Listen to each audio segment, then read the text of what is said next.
Ibu bapak dan saudari-saudaraku terkasih, rekan-rekan muda dimanapun berada, kita berjumpa kembali dalam Nekat Necep Kerso Dalem. Dalam Nekat edisi kali ini kita ingin merenungkan tema BKSN, Bulan Kitab Suci Nasional yang keempat atau yang terakhir. Tema yang ingin kita ulas bersama-sama adalah tentang Yesus yang menjadi sahabat bagi orang-orang yang bertobat. Bacaan yang akan kita dengarkan diambil dari kitab Wahyu bab 3 ayat 14 sampai dengan 22. Kita siapkan hati kita dengarkan sabda Tuhan. Tuliskanlah kepada malaikat jemaat di Laodikia. Inilah firman dari Amin, saksi yang setia dan benar, permulaan dari ciptaan Allah. Aku tahu segala pekerjaanmu, engkau tidak dingin dan tidak panas. Alangkah baiknya jika engkau dingin atau panas. Jadi karena engkau suam-suam kuku dan tidak dingin atau panas, aku akan memuntahkan engkau dari mulutku. Karena engkau berkata, aku kaya dan aku telah memperkayakan diriku dan aku tidak kekurangan apa-apa. Dan karena engkau tidak tahu bahwa engkau melarat dan malang, miskin, buta dan telanjang, maka aku menasihatkan engkau supaya engkau membeli daripadaku emas yang telah dimurnikan dalam api, agar engkau menjadi kaya, dan juga pakaian putih supaya engkau memakainya, agar jangan kelihatan ketelanjanganmu yang memalukan, dan lagi minyak untuk melumas matamu supaya engkau dapat melihat. Barang siapa kukasihi, ia kutegur dan kuhajar.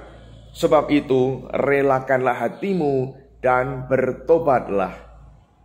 Lihat, aku berdiri di muka pintu dan mengetuk.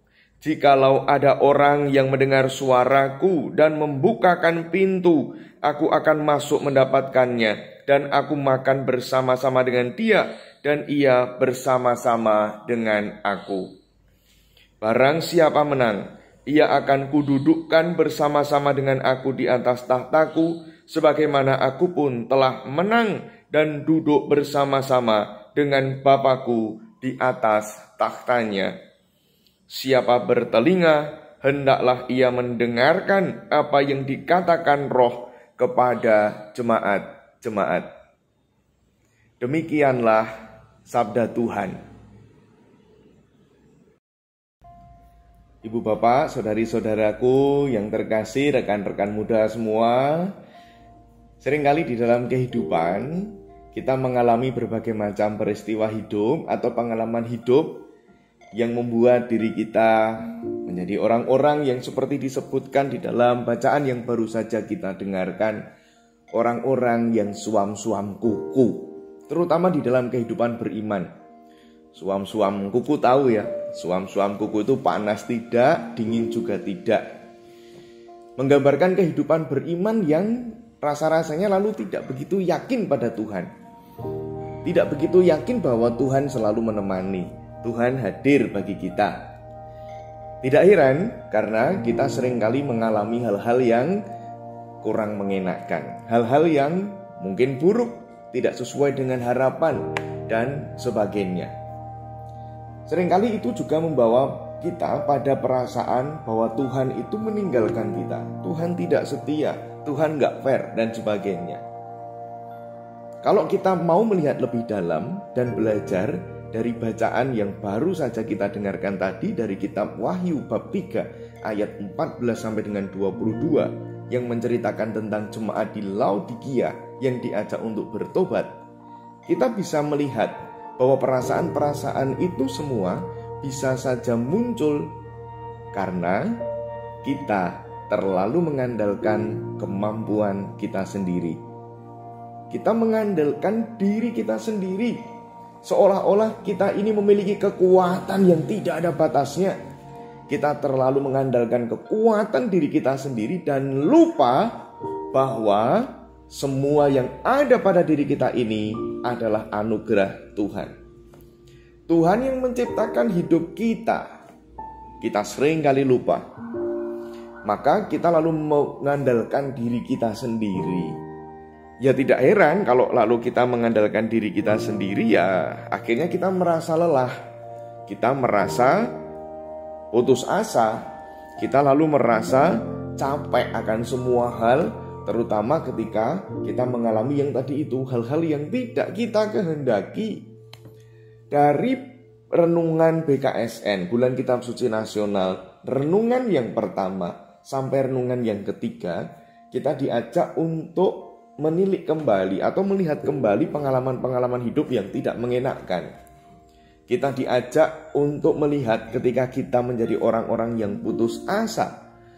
Kita diajak melihat bahwa Tuhan hadir ketika kita pun juga mengalami keputusasaan, menghibur kita. Ketika kita mengalami kehilangan, Tuhan juga hadir menghibur kita, sehingga kita juga tidak merasakan kehilangan itu sebagai akhir hidup kita, tetapi kita disemangati bahwa hidup kita harus tetap berlanjut. Ketika kita juga merenungkan di mana kita seringkali menderita, kita seringkali mengalami kesengsaraan di dalam hidup, Tuhan pun juga hadir menguatkan hidup kita. Maka dari semua hal atau semua peristiwa hidup yang tidak baik itu, kita tetap bisa melihat dan kita merasakan Tuhan tidak pernah meninggalkan kita barang sedetik pun. Kalau sampai kita merasa bahwa Tuhan gak fair, Tuhan itu meninggalkan kita, sekali lagi kalau kita belajar dari jemaat di Laodikia tadi, semuanya akarnya adalah karena kita terlalu mengandalkan kekuatan diri kita sendiri. Maka kita akan mudah lelah. Maka sekarang kita diajak untuk menjadi orang-orang yang mengalami pertobatan, orang-orang yang bertobat. Pertobatan macam apa yang diminta bagi kita, yang Tuhan ajakkan agar kita miliki?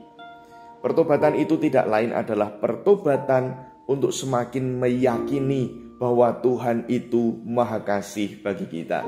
Tuhan senantiasa mengasihi kita, anak-anaknya. Tuhan selalu menyediakan berbagai macam sarana bagi hidup kita untuk bisa kita pakai sehingga hidup kita ini semakin bermanfaat bagi diri kita, keluarga, dan sesama. Bahwa Tuhan selalu hadir menghibur kita melalui banyak orang yang mengasihi kita. Bahkan melalui pengalaman-pengalaman buruk pun kita juga semakin didewasakan hidupnya. Hidupnya semakin mantap. Bukankah itu juga cara Tuhan yang selalu menyertai hidup kita? Maka mari kita mengalami pertobatan itu.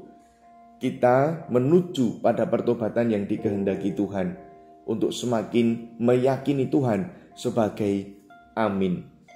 Amin itu lazim. Kata amin lazim dipakai oleh orang-orang Yahudi untuk menyebut atau untuk mengungkapkan keyakinan mereka.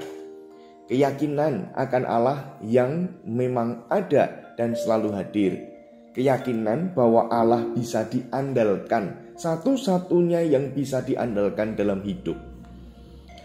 Mari kita semakin yakin kepada Tuhan. Kita masuk di dalam relung doa kita yang paling dalam. Kita masuk di dalam relung hati kecil kita yang paling dalam. Dan kita rasakan Tuhan yang hadir dengan lembutnya, tetapi sungguh mendekap hidup kita, sehingga kita merasa aman, nyaman, dan tentram. Tuhan yang selalu mengasihi kita akan tetap menyertai kita sampai selama-lamanya. Amin. Berkah dalam.